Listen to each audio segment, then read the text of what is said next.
रमेश एक अमीर घर का लड़का था, लेकिन उसका दिल बहुत बड़ा था। उसका सबसे अच्छा दोस्त रामू था, जो गरीब था।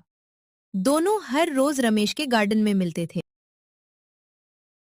रामू, तुम क्यों परेशान हो रहे हो रमेश? तुम अमीर हो, तुम्हारा मुझसे रमेश, क्या लेना देना? दोस्ती में पैसे नहीं देखे जाते दोस्त। तुमने पिछली बार जब मैं बीमार था तब पूरी रात मेरे घर पर रुककर मेरी सेवा की थी। आज मेरी बारी है। दुकान पर पहुंचकर रमेश ने अपने सारे पैसे दिए और दवाई खरीदी। दुकानदार, ये तो बहुत महंगी दवाई है। रमेश देते हुए, कोई बात नहीं सिस्टर, मेरे दोस्त के पापा के लिए है। रामू, रमेश, मैं ये पैसे तुम्हें वापस कैसे करूंगा? रमेश, दोस्ती में वापस नहीं होता, सिर्फ साथ होता है। दोनों घर पहुंचे और रामू के पापा को दवाई दी। पापा ने रमेश का शुक्रिया अदा किया। रामू के पापा, बेटा रमेश, तुम्हारे जैसे दोस्त आजकल मुश्किल से मिलते हैं। रमेश, अंकल, रामू मेरा भाई है। भाई के लिए इतना तो मैं कर ही सकता हूँ। शाम हो गई थी। रामू और रमेश फिर से वही बैठे थे। आज दोनों के चेहरे पर सुकून था। रामू, आज मैंने सीखा कि अमीर होना पैसों से नहीं, दिल से होता है।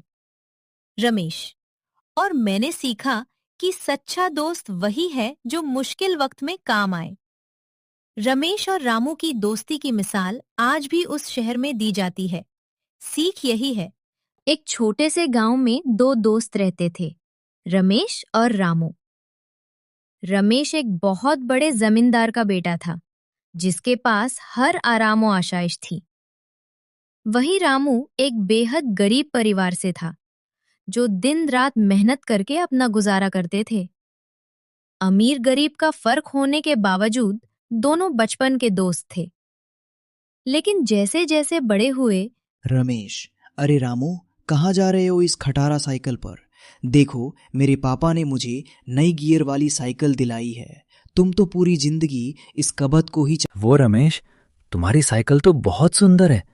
मुझे ऊपर वाले ने जितना दिया है मैं उसमें खुश हूँ।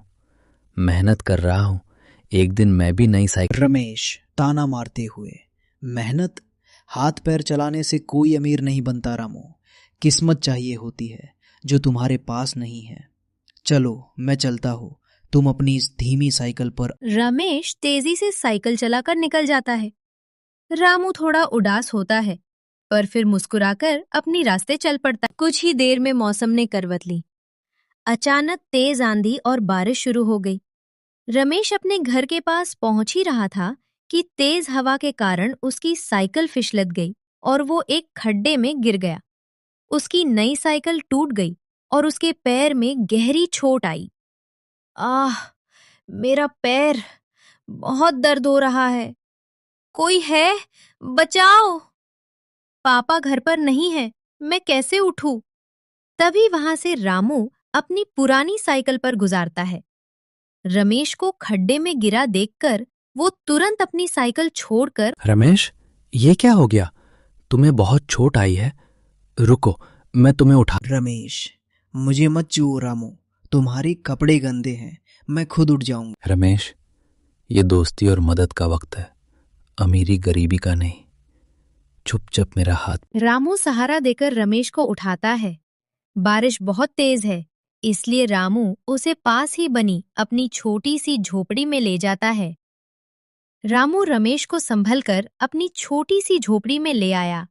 झोपड़ी भले ही कच्ची थी, पर वहां का माहौल बहुत सुकून भरा था। रामू ने तुरंत अपनी माँ के बनाए हुए आयुर्वेदिक लेप को रमेश, ये क्या लगा रहे हो? ये तो जल रहा है। रामू, थोड़ा बर्दाश्त करो दोस्त, ये हल्दी और नीम का लेप है, इससे तुम्हारा दर्द जल्दी ठीक हो जाएगा। बारिश रुकने तक तुम यहीं आराम। रामू उठता है और एक मिट्टी के गिले में से गरम गरम काढ़ा लेकर रमेश को देता है। ये लो, इसे पी लो, ठंड नहीं लगेगी। रमेश, काढ़ा पीते हुए थोड़ा शर्मिंदा होकर, रामू, तुम्हारा घर इतना छोटा है, पर तुम्हारा दिल बहुत बड़ा है। मैंने अभी थोड़ी देर पहले रास्ते में तुम्हारा मजाक उड़ाया था और तुमने अपनी जान की परवाह किए बिना मेरी मदद की। रमेश, सच्चा दोस्त वही होता है जो मुश्किल वक्त में काम आए। पैसे से तो कोई भी अमीर बन सकता है, पर दोस्ती का रिश्ता दिल से बनता है, पैसे से नहीं। कुछ घंटों बाद बारिश रुक गई और सूरज निकल आया। लेप की वजह से रमेश का दर्द भी बहुत कम हो चुका था। आज रमेश को एक बहुत बड़ी सीख मिल चुकी थी। उसका घमंड पूरी तरह टूट रमेश रामू का हाथ पकड़कर आंखों में आंसू के साथ, मुझे माफ कर दो रामू। मैं समझता था कि मेरे पास बहुत पैसा है तो मैं सबसे बड़ा हूँ, पर आज मुझे समझ आया कि सच्ची दौलत पैसा नहीं बल्कि तुम जैसा सच्चा। माफी मत मंगो रमेश, तुमने समझ लिया, मेरे लिए यही बहुत है। हम हमेशा दोस्त रहेंगे। रमेश, हाँ, और अब से मैं कभी किसी की गरीबी का मजाक नहीं उड़ाऊंगा। और हाँ, तुम्हारी पुरानी साइकिल को ठीक करवाने में और तुम्हारी पढ़ाई में मैं तुम्हारी मदद करूंगा। उस दिन के बाद से रमेश और रामू की दोस्ती और भी गहरी हो गई। रमेश ने अपना घमंड हमेशा के लिए छोड़ दिया और दोनों मिलकर गांव के बाकी बच्चों की भी मदद करने लगे। रामू और रमेश बचपन के दोस्त थे, पर दोनों की दुनिया अलग थी। रमेश महंगा फोन निकल कर दिखाता है। देख रामू, मेरे पापा ने नया आईफोन दिलाया है, तू भी ले लेना, कितना सस्ता है। रामू मुस्कुराते हुए अपनी पुरानी किताब दिखाता है। रमेश सोच में पड़ जाता। तो इस कहानी के हमें यह सीख मिलता है, कभी भी किसी का निंदा न करे, चाहे वो अमीर हो या गरीब। आपको कहानी कैसी लगी? कमेंट में बताता जाना। धन्यवाद।